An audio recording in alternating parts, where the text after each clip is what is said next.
He has no team, no radio, no extraction point, no one coming to get him. Just a man, a hostile environment, and every enemy asset in the region actively hunting him down. This is not a movie scene. This is a real training scenario that real operators from the most elite units in the world must survive before they are ever cleared for combat deployment. And the methods they use, the mindset they carry, the skills burned into their bodies over years of brutal preparation, all of it will fundamentally change the way you think about what human beings are capable of. Before we go any further, take a second right now to subscribe. Over 98% of people watching this video have not subscribed yet. It costs you nothing, takes 2 seconds, and it means you never miss a story like this one. Now let us get into it. There is a term used inside the special operations community that does not get much attention in mainstream coverage. That term is survival, evasion, resistance, and escape. Most people in the military know it by its acronym, SEER. But for the operators who go through the advanced version of that training, the ones who belong to units like Delta Force, the Navy SEALs, Army Special Forces, Air Force Pararescue, and combat controllers, SEER is not just a course they check off a list. It is a foundational philosophy. It is a framework for staying alive when every single variable in the environment is working against you. Today we are going deep inside that world. We are going to walk through exactly how Special Operations Forces train to survive alone, behind enemy lines. Not the sanitized version, not the glossy recruiting poster version, the real version. The one that involves sleep deprivation, psychological warfare, freezing temperatures, starvation-level caloric restriction, mock interrogations, and a level of mental pressure that breaks trained military professionals on a regular basis. If you have ever wondered what separates a Special Forces operator from even a highly trained conventional soldier, this story will show you. Because survival behind enemy lines is not primarily a physical challenge, it is a cognitive one. And the men and women who master it have been forged in a process so demanding, so methodical, and so psychologically intense that it bears almost no resemblance to anything most people will ever experience in their lives. Let us start at the beginning. Let us talk about why this training exists in the first place. The history of survival and evasion training in the American military is written in blood. It did not come from theory. It came from tragedy. During World War II, thousands of American airmen were shot down over Europe and the Pacific. Some were captured immediately. Some evaded for days or weeks before being caught or rescued. A significant number never made it back at all, not because they were killed in the crash, but because they did not know how to survive in a hostile environment without support. They did not know how to move without being seen. They did not know how to find water or food. They did not know how to resist interrogation in a way that kept them alive and protected their unit. Then came Korea. American prisoners of war in Korea faced something that the military establishment had not fully prepared them for. They faced systematic psychological manipulation. They faced organized, sustained attempts to extract information, to break their identity, to turn them against their own country. And it worked on some of them, not because those men were weak or cowardly, but because nobody had ever taught them what to do when the human mind is systematically attacked by trained professionals over weeks and months of captivity. By the time the Vietnam War arrived, the lessons of Korea had begun to reshape military training. But even then, the full scope of what American prisoners of war endured at places like the Hanoi Hilton revealed that the training was still not enough. Men like Senator John McCain, Admiral James Stockdale, and dozens of other POWs spent years in captivity, enduring torture, isolation, and psychological assault. The ones who survived with their minds and their loyalty intact did so through a combination of personal character, improvised resistance strategies, and the code of conduct they had internalized through training. After Vietnam, the Department of Defense rebuilt its survival and resistance training from the ground up. The result was the modern SEER program, and for personnel in special operations who face the highest statistical risk of capture or isolation behind enemy lines, that program was elevated to a level of intensity that remains classified in many of its specific details to this day. But here is what we do know. Here is what has been documented, described by veterans, confirmed by military historians, and acknowledged in official training frameworks. And it paints a picture of preparation that is as close to the real thing as you can get, without it being the real thing. Let us talk about the first pillar of surviving alone, behind enemy lines. That pillar is movement. How an operator moves when they are alone, cut off, and hunted is the single most important factor in whether they live or die in the first 48 hours. Special Forces operators are trained to move the way prey animals move in environments with active predators, which sounds simple until you understand what that actually requires. First, it requires a complete dismantling of the natural human instinct to move toward comfort. When a person is cold, wet, exhausted, and afraid, every signal their body sends pushes them toward a road, a building, a light source, any sign of human habitation, because those things represent warmth, shelter, and the possibility of help. But in a hostile environment, those same things represent capture, exposure, and death. The training starts by breaking that instinct deliberately. Operators are put into conditions where comfort is eliminated, and then taught to suppress the drive to seek it. They are taught instead to seek concealment first, cover second, and comfort a very distant third. The principle is blunt. You cannot be rescued if you are dead, and you cannot be dead if you are not found. Movement behind enemy lines follows what trainers call the 3 Ps, and the first of those is pattern. Human beings are pattern-making creatures. We take the same routes, move at the same times, pause at the same locations. And any competent pursuit force, whether it is a military unit or a trained police search team, is specifically looking for those patterns. Special Forces operators are drilled to break their own patterns constantly. They move in irregular intervals. They change direction at unpredictable points. They stop and observe, what the community calls sitting and listening, for periods that feel uncomfortably long to anyone who is stressed and wants to keep moving.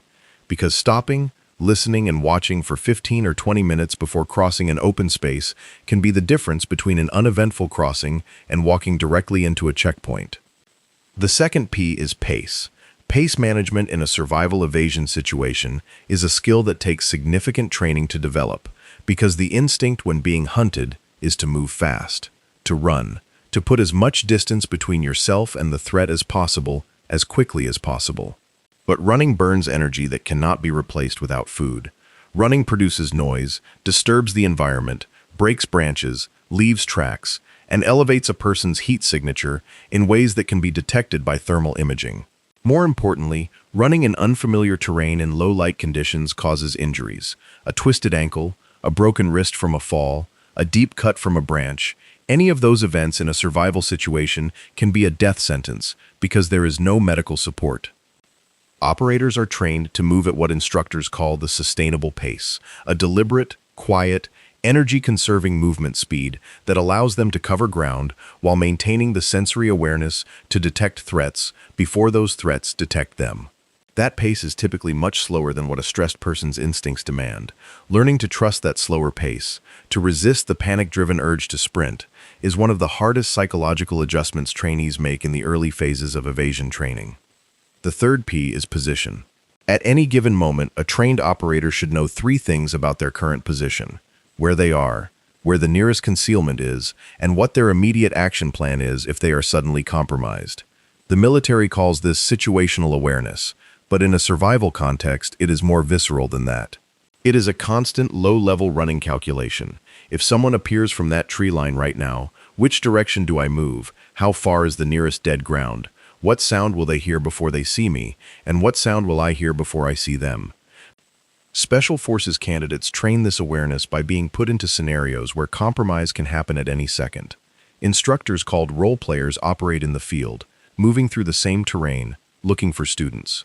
When a student is found, the exercise does not end with a polite tap on the shoulder. It often ends with a physical confrontation, immediate stress inoculation, and a very uncomfortable period of being in the hands of the enemy force. Which brings us to the next pillar. Concealment and camouflage represent the second major domain of survival evasion training, and the depth of this subject is something that most people outside the special operations community dramatically underestimate. Concealment is not simply painting your face green and lying still.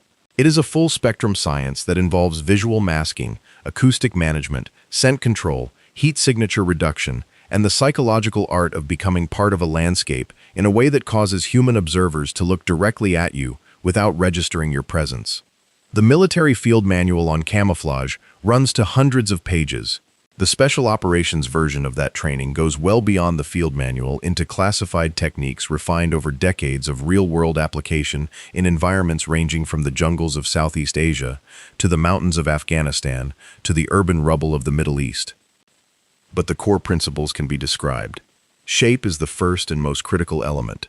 The human eye is extraordinarily good at detecting the human shape. The outline of a head, the silhouette of shoulders, the V-shape of legs, all of these register in the peripheral vision of a trained observer almost instantaneously. This is why the military has invested so heavily in technologies and techniques that break up human shape. Ghillie suits, which are the layered fiber and natural material coverings worn by snipers and reconnaissance operators, are specifically designed to eliminate recognizable human silhouette by replacing it with an organic, irregular mass that reads to the brain as vegetation. But operators are also trained to work with nothing, to use the natural material of whatever environment they are in, to layer leaves, grass, mud, bark, and soil against their clothing and skin in ways that serve the same function as a ghillie suit. This improvised camouflage construction is a timed, evaluated skill in Special Forces selection. Candidates are given a specific environment, a specific time window, and they are evaluated by trained observers who have spent years hunting humans in that kind of terrain. If the observer can detect them within a set distance, they fail that evaluation. Acoustic discipline is the second element. Sound travels in ways that surprise most people. In quiet terrain at night, a whispered conversation can be heard at 50 meters. The crack of a dry twig underfoot in still mountain air carries 200 meters. The rattle of metal on a belt or vest, the clink of a buckle against a weapon, these sounds are like beacons to a trained pursuit force. Operators are taught to move in a way that the military calls noise discipline. Every piece of equipment is wrapped, padded, or secured to prevent movement noise. Movement technique changes in wet versus dry terrain, in leaf litter versus bare soil, in tall grass versus open ground, and in training scenarios, instructors have been known to hide in static observation posts and simply listen, marking down every sound an evading candidate makes over hours of movement. Heat and scent management are the elements that most civilians have never considered and that represent some of the most technically sophisticated aspects of modern evasion training. Thermal imaging technology has fundamentally changed the survival equation for operators behind enemy lines. Where once the cover of darkness was a reliable ally, modern pursuit forces equipped with FLIR systems, which stands for forward-looking infrared, can detect the heat signature of a human body through moderate concealment, in complete darkness, at ranges that make night movement a complex game of shadow and terrain exploitation rather than a simple refuge. Operators are trained to understand thermal imaging's capabilities and its limitations. Dense vegetation absorbs and scatters heat signatures. Ground that has been warmed by sunlight during the day retains heat into the early night hours, partially masking a human heat signature when that person lies flat against it. Cold water sources dramatically reduce thermal visibility. Rock formations and terrain features that block line of sight to aerial platforms create avoidance corridors. Using this knowledge to move in darkness in a way that minimizes thermal detection is a skill that requires both technical understanding and repeated practical application under realistic conditions. Scent is the domain that brings in the element most operators cite as the variable they have the least control over. Military working dogs can track a human scent trail across varied terrain in adverse weather conditions through hours of elapsed time. In training scenarios that involve pursuit forces using dogs, operators are taught a range of scent management and deception techniques, moving through water to interrupt a scent trail, using the natural sense of the environment, mud, vegetation, animal waste, to mask human scent, creating false trails that lead pursuit forces in the wrong direction before doubling back on a different vector. These techniques do not make a person invisible to a trained dog team, but they can buy time, and in evasion, time is everything. Now let us move to the third pillar, and this is where the training becomes genuinely difficult to put into words. This is the psychology of isolation, the mental dimension of surviving alone behind enemy lines. There is a moment that instructors in advanced survival training describe as the wall. It does not come immediately. It does not come in the first hours of an evasion exercise, when the adrenaline is still high and the mind is still in problem-solving mode. The wall comes later. It comes on the second day, sometimes the third, when the body is cold and depleted, and the mind has exhausted its initial reserves of focus and determination, and begins to confront the raw reality of what it is experiencing. The wall feels like a collapse of purpose. It feels like a sudden, overwhelming certainty that the effort is pointless, that the outcome is already decided, that the only rational response is to stop moving, lie down, and accept whatever comes. Every Special Forces operator who has gone through a realistic extended evasion exercise knows this experience. And every one of them will tell you that getting through the wall is not a matter of physical fitness. It is not a matter of tactical skill. It is a matter of mental architecture. The ability to impose structure on chaos when every instinct in your body is screaming at you to stop. The training builds this capacity through deliberate, progressive exposure to the conditions that cause the wall to appear. Sleep deprivation begins early in the SERI pipeline. Candidates are kept awake for extended periods, sometimes approaching 72 hours, with only brief, controlled rest opportunities. The purpose is not punishment. The purpose is education. The purpose is to force candidates to experience what cognitive degradation feels like, to teach them to recognize the symptoms in themselves, and to practice making correct decisions while in that degraded state. Because the enemy knows about the wall too. The first 48 to 72 hours after a soldier is isolated behind enemy lines is statistically the most dangerous period. Not because of physical threats, though those are real, but because the combination of shock, fear, sleep deprivation, and the collapse of familiar structure creates a vulnerability window in which bad decisions are most likely to be made. Moving toward a road. Approaching a local civilian without adequate intelligence about their allegiances. Using a communication device at the wrong time in the wrong place, or simply stopping and giving up. The training addresses this by giving operators what instructors call an anchor. The anchor is a mental framework, a structured sequence of actions and assessments that an isolated operator returns to every time the wall threatens to arrive. It begins with a simple physical checklist. Check your body. Are you injured? Address any injury immediately, even minor ones, because minor injuries become serious injuries in hostile environments without medical support. Check your equipment. What do you have? What is functional? What can be repurposed? Check your position. Where are you relative to your last known point? Relative to the threat, relative to any planned recovery corridor. Check your communications. What assets are available to you? What windows exist? What are the risks of attempting contact? And check your water. Always water first. This anchor sequence does something important beyond its practical function. It gives the mind a task, and a mind that has a task is a mind that is not spiraling. The anchor interrupts the descent toward the wall by flooding the mental space with structured, purposeful activity. Over time, through repeated training exposure, the anchor becomes automatic. It becomes the first thing an operator's mind reaches for when stress peaks, rather than the panic or the surrender that the untrained mind reaches for in the same conditions. Water. Let us spend significant time on water because this is where more survival situations end fatally than any other single factor, and the training that goes into water procurement, purification, and management behind enemy lines is more sophisticated than most people realize. The human body can survive 3 weeks without food under certain conditions. It can survive 3 days without water under normal conditions.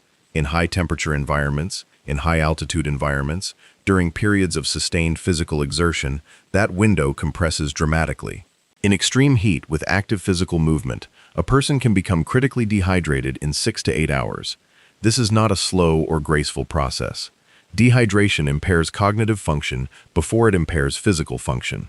A person who is moderately dehydrated makes worse decisions. Their situational awareness degrades. Their risk assessment becomes unreliable. In an evasion situation, where every decision carries potential life or death weight, that cognitive degradation is catastrophic. Special Forces operators are taught to approach water as the primary operational priority in any survival situation, before shelter in many conditions, before food in virtually all conditions, before communication in the early stages of any situation where the body's water balance is uncertain. Finding water in a hostile environment without the aid of maps, without access to civilian infrastructure, and without the ability to approach obvious water sources that may be observed or contaminated requires a specific suite of skills. Reading terrain is the first of those skills. Water follows gravity, which means it concentrates in the lowest points of any landscape. In mountainous terrain, valleys and draws collect surface water from surrounding slopes. In forested terrain, dense vegetation indicates higher subsurface moisture levels. In arid environments, dry riverbeds that appear waterless often hold moisture just below the surface at their lowest bends and inside banks, accessible by digging. Animal behavior is a secondary indicator. Most animals in temperate and tropical environments must drink daily. Learning to read the movement patterns of birds and mammals, particularly in the early morning and at dusk when they typically move toward water sources, can lead an operator to reliable water sources without the risk of moving toward obvious, potentially observed locations. Once water is found, it must be purified. And in a survival situation without a commercial filtration system, purification becomes a technical challenge. Boiling remains the most reliable method across all environments, killing bacteria, viruses, and protozoa that cause illness. But boiling requires fire, and fire is one of the most dangerous assets an evading operator can use, both because of the visible smoke it produces and because of the infrared signature it creates. In training, operators learn to build what are called Dakota fires, subterranean fire configurations that dramatically reduce smoke output and nearly eliminate visible flame while producing sufficient heat for boiling. The fire is built in two connected pits dug into the earth, one for the fire itself and one for air intake, creating a natural draft that produces a nearly smokeless burn. The fire's footprint above ground is reduced to a small opening, barely large enough to support a pot or canteen cup. Even the heat signature is managed by timing fires during daylight hours, when the thermal contrast between a small heat source and the warmed ambient ground surface is at its minimum. The chemical purification alternative uses iodine tablets or chlorine dioxide tablets, both of which can be included in a survival kit or procured from certain plant and mineral sources in extremis. The training covers improvised filtration using layers of sand, charcoal, and cloth to remove particulate matter before chemical treatment, creating a multi-stage purification process from entirely natural materials. Now let us talk about food, because the food component of survival training contains some of the most viscerally challenging elements of the entire program, and the lessons it teaches go far beyond simply knowing what is edible. The caloric reality of survival situations is stark. A special forces operator moving through hostile terrain, maintaining low-signature evasion protocols, managing stress and cold and sleep deprivation, is burning somewhere between 3,000 and 5,000 calories per day. The natural food sources available to them in most environments will produce a fraction of that caloric intake. Insects, which are the most calorie-dense and universally available natural food source in temperate and tropical environments, provide roughly 5 to 7 calories per gram. A handful of mealworms or beetle larvae represents perhaps 100 calories. Sustaining the caloric needs of an active adult male through insect consumption alone would require the kind of collection and processing time that competes directly with evasion requirements. This is why the training does not focus primarily on teaching operators to forage their way to adequate caloric intake. It instead focuses on training them to manage their energy expenditure, to recognize the cognitive and physical signs of glycogen depletion and caloric deficit, and to make conservative tactical decisions that preserve energy rather than require it. But the training does include direct instruction in and practical application of foraging, trapping, fishing, and hunting, because the psychological dimension of eating something, even a small amount, even something that violates every aesthetic preference a person carries into the field, is significant. Eating reminds the brain that resources exist. It activates problem-solving circuits. It restores a sense of agency. An operator who has found and consumed even a modest, nutritionally incomplete meal has demonstrated to their own mind that the environment is survivable, and that demonstration has psychological value beyond its caloric content. The training includes what most graduates describe as the most psychologically challenging meal of their lives. In the field portion of SERI training, candidates are provided with a live animal, typically a chicken or a rabbit depending on the course location, and are required to kill, clean, and cook it. The requirement is not sadistic, it is deliberate, because the first time a person kills an animal for food should not be when their life depends on it.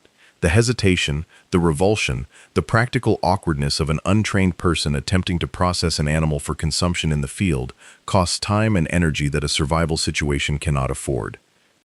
After repeated exposure and training, that hesitation is gone. The process becomes mechanical, efficient, and the operator who has done it a dozen times in training does not experience the cognitive freeze that an unprepared person experiences when the moment arrives in the field. Beyond vertebrate animals, the training covers edible plant identification extensively, but with a critical caveat that changes the entire framework of how trainees approach plant consumption. The caveat is this: in an unfamiliar environment, the risk of consuming a toxic plant while attempting to identify an edible one is significant enough that in most survival situations, the safer approach is to focus on animal source protein and carbohydrates from underground storage organs that can be identified with higher confidence. The training teaches a universal edibility test, a step-by-step process for testing unfamiliar plants for toxicity before consuming them in quantity. The test takes nearly 24 hours to complete properly, which means it is not a short-term solution.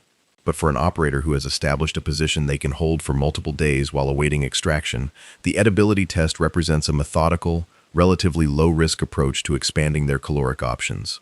Let us now move to the shelter component, because shelter in a survival situation is not about comfort.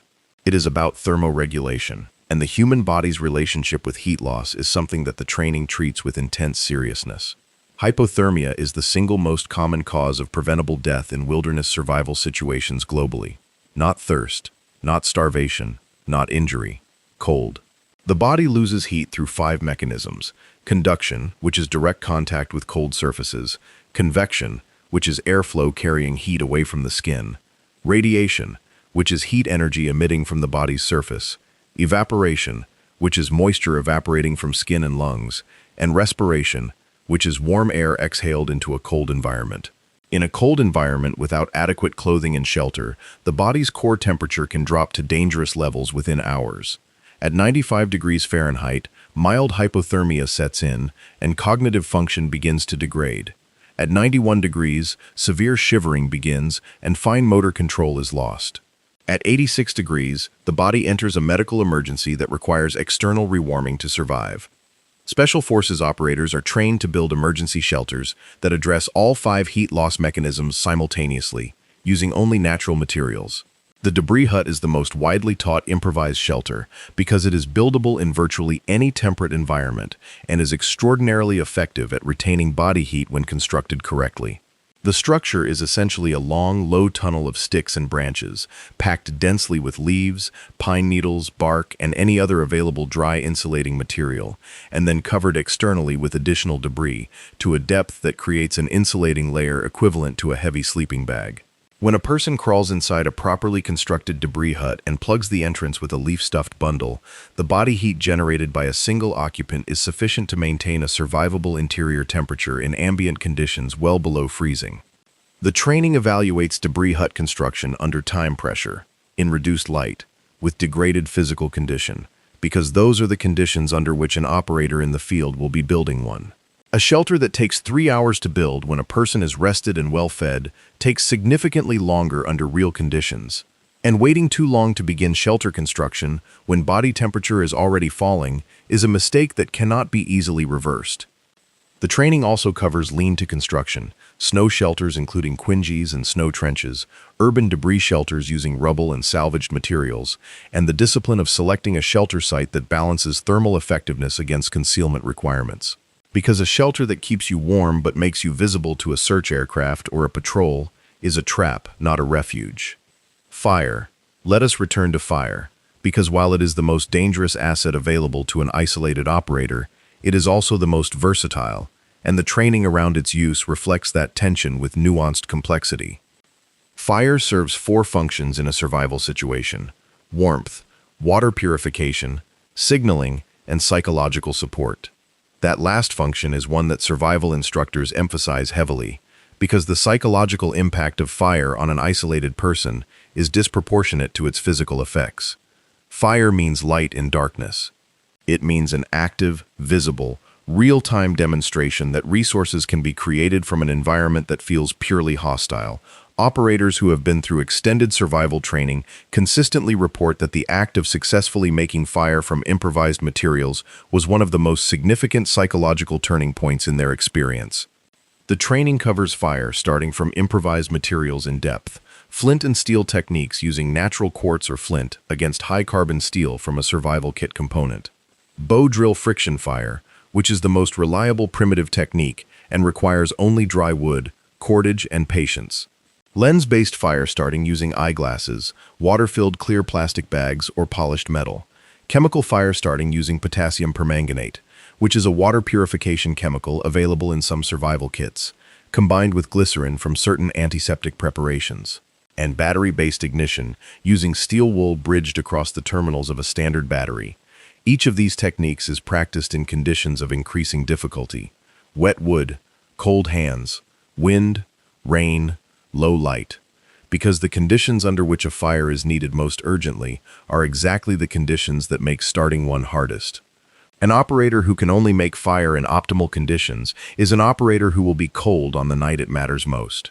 Now we reach the component of survival training that most people know the least about, and that Special Forces veterans consistently describe as the most transformative experience of the entire program.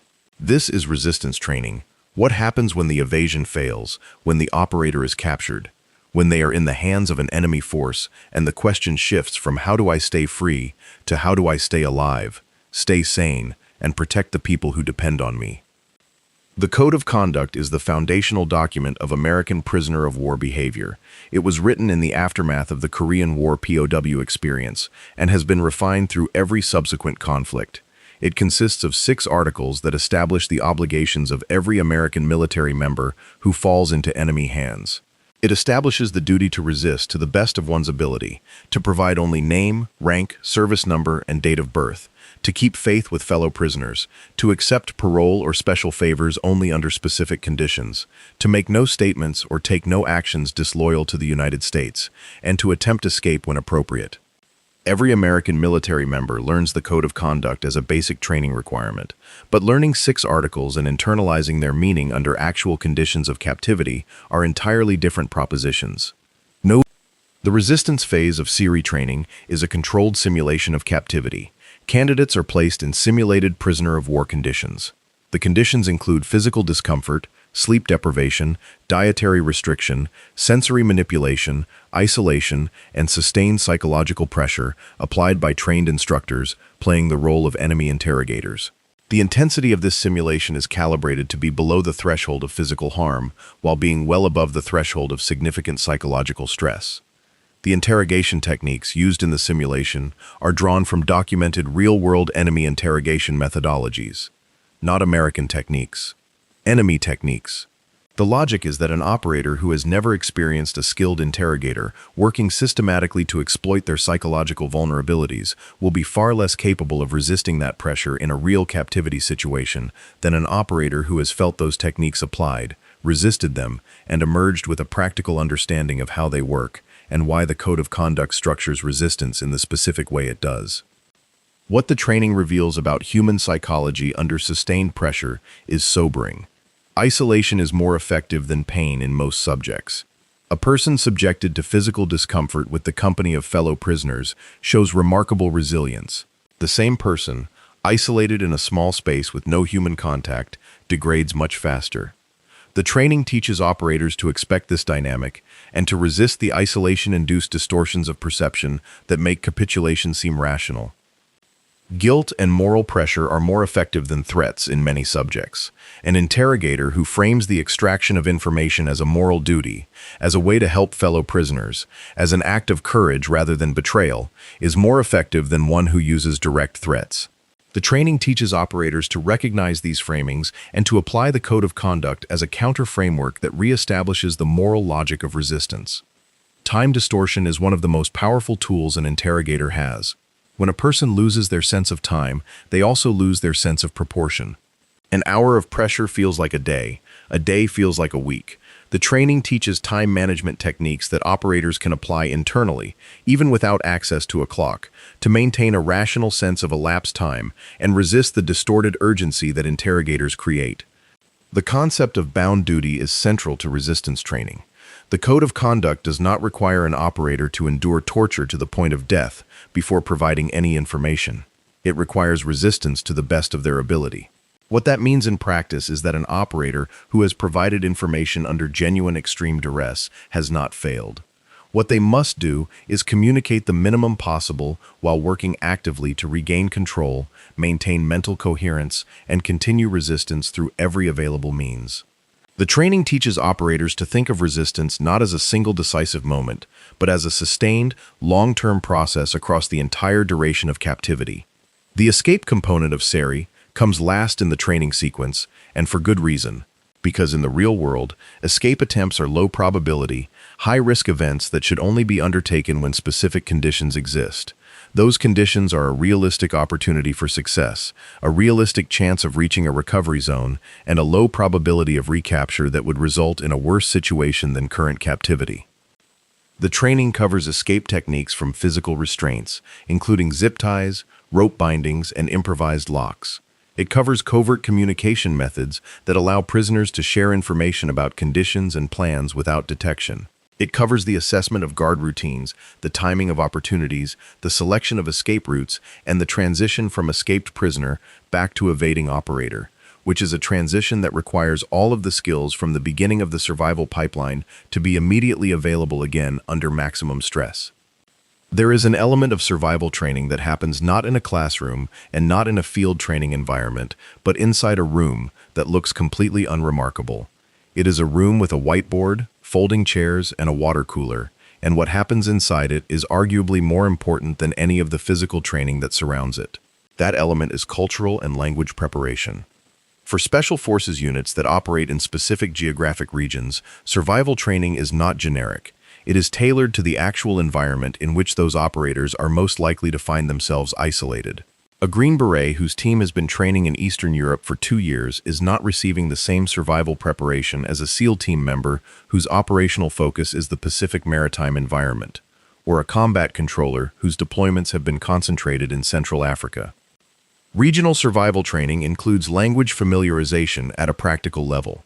Not conversational fluency, but the ability to communicate basic needs, establish non-threatening initial contact with civilians, and assess allegiances quickly enough to determine whether approaching a local person is a viable evasion asset or a fatal mistake. In many historical evasion cases, isolated operators who survived and were recovered did so with the assistance of local civilians who sheltered and guided them at enormous personal risk.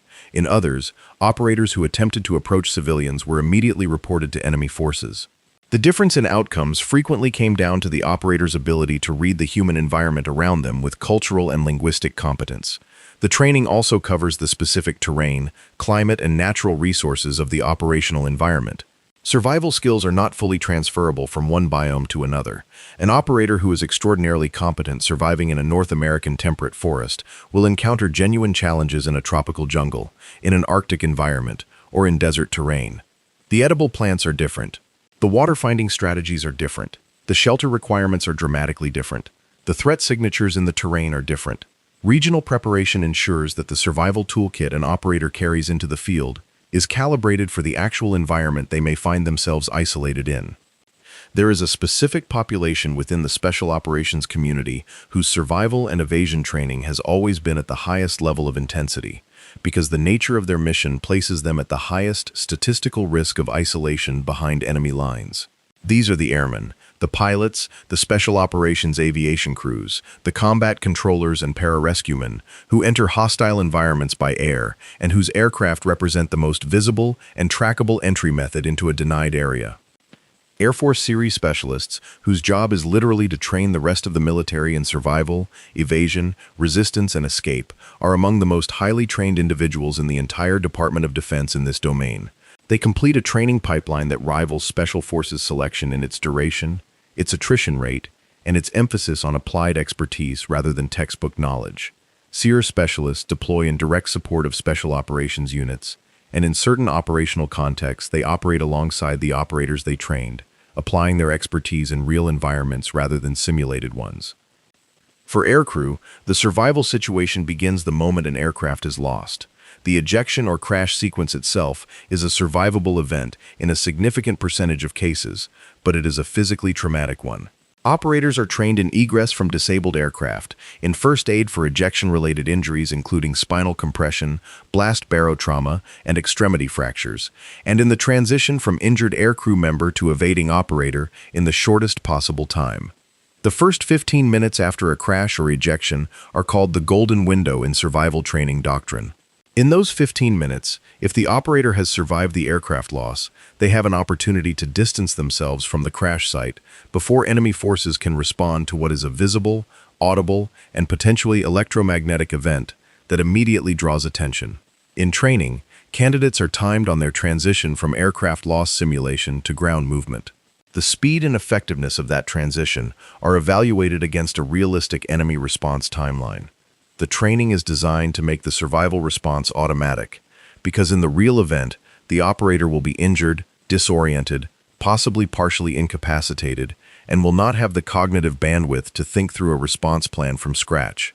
The Personal Recovery System, which is the military framework for recovering isolated personnel, is the operational context within which all survival and evasion training ultimately exists.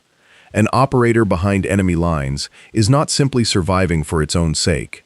They are surviving in order to be recovered, and that recovery depends on a specific set of communication and coordination protocols that must be executed correctly even under the conditions of maximum stress. The survival radio is the most critical piece of equipment an isolated operator carries. Modern personal locator radios used by Special Operations Forces are multi-band encrypted devices capable of satellite communication, voice transmission, and automatic GPS-based position reporting. But even with those capabilities, using a radio behind enemy lines requires operational security judgment. Every transmission creates an electromagnetic signature that can be detected and triangulated by enemy electronic warfare assets. Every activation of a GPS position beacon that is sent to recovery assets also sends position data that, if intercepted, tells the enemy exactly where to look. Operators are trained in what the community calls EMERTS, or Emergency Message Transmission Security. The concept is simple, but requires significant practice to execute under stress. Transmit for the minimum time necessary. Transmit from a position that provides maximum cover from direction-finding assets. Transmit on the authenticated frequency and at the authenticated time if that schedule has been pre-planned. Include authentication codes that confirm the transmission is from the genuine isolated personnel and not an enemy deception. And immediately move after transmitting, because a fixed position that has broadcast an emergency signal is a fixed position that enemy forces are now moving toward. The authentication system is a fascinating component of personal recovery protocol because the scenario in which an enemy force transmits a false emergency signal on a captured radio to lure a recovery aircraft into a prepared ambush is not theoretical. It has happened. The authentication process involves challenge and response codes that change daily, that are known only to the isolated operator and the Recovery Coordination Center, and that cannot be replicated by an enemy force that has captured the radio but not the operator.